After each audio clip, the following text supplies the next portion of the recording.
binubuklod tayo nung uri ng pagmamahal na meron si PRRD, si Tatay Digong.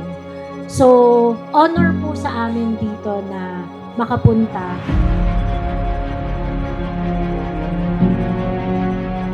Days ago, actually weeks ago pa, we already knew na dadalaw kami sa inyo. And we already planned na to give something for you, especially for Christmas. Kasi si PRRD, ang turo niya sa lahat ng kanyang mga friends is to take care and love of one another. Kadakadto din namon ni PRD.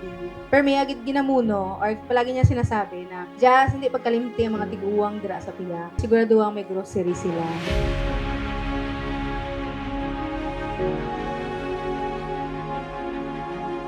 For me, hindi matatawag na Christmas pag kulang, di ba? Hindi man gugustuhin ni PRD na hindi kayo mapaligaya.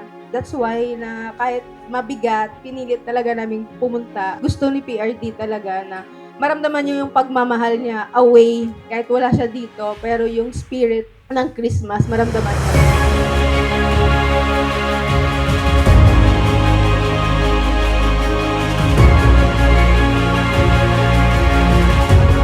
Unang karon with Ate Jazz, niana yun ko sa iyaha nga ate mutabang ko kung unsa atong buhaton sa December, kung unsa tong nasugda ni Tatay Digong, ipadayon namo kay gusto gyud namo nga ma-feel pod ninyo nga ang gugma ni Tatay Digong nagapadayon.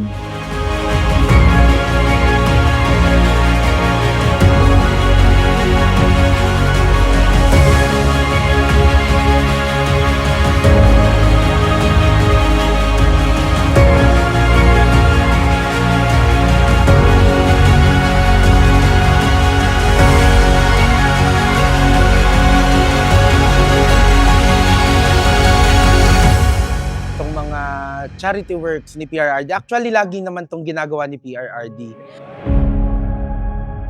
Pero habang wala siya, kami muna ang gagawa ng mga ginagawa niya kasi alam namin na mahal ni PRRD ang mga taong ito.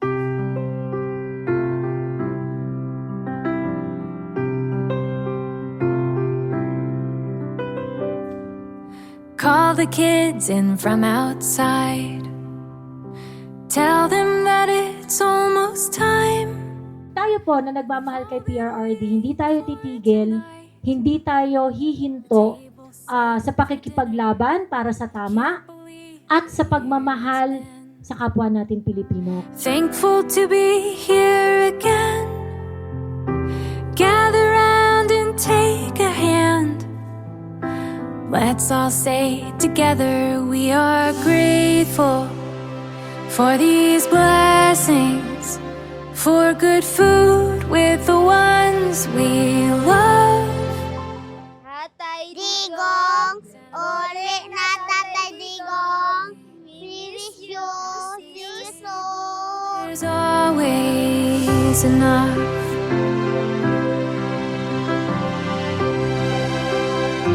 Tell us what you're thankful for. Lagi niya sinasabi talaga na kung gaano ka-importante yung mga center dito sa Davao. And sana, wag natin sayangin yung mga chances na binibigay ng city nyo or ng gobyerno na meron kayo. Kasi mahal na mahal kayo ng mga Duterte. Magagyo lang ko na sana wag natin undangan na mag-ampo kay PRD ba. Thank you and Merry Christmas. Our hearts overflowing. At this table, there's always enough. Thank you, Tatay Digong. We miss you. See you soon. Bring out the pies and little. Kaya kami munang magpaparamdam at magpapasaya sa kanila ngayong Christmas. Kasi alam naman natin na ayaw ni PRRD na malungkot ang mga mahal niya sa buhay at ang mga taong mahal niya. Kaya sisiguraduhin namin na paglabas niya, hindi siya malulungkot kasi masaya ang mga tao pa rin. A reason for Thanksgiving. We are grateful for these blessings. Tay, uli na tay, nagulat na minimo. Hi, Tatay Digong. Uli na, gimingaw na minimo. See you soon. We love you, tay. See you soon!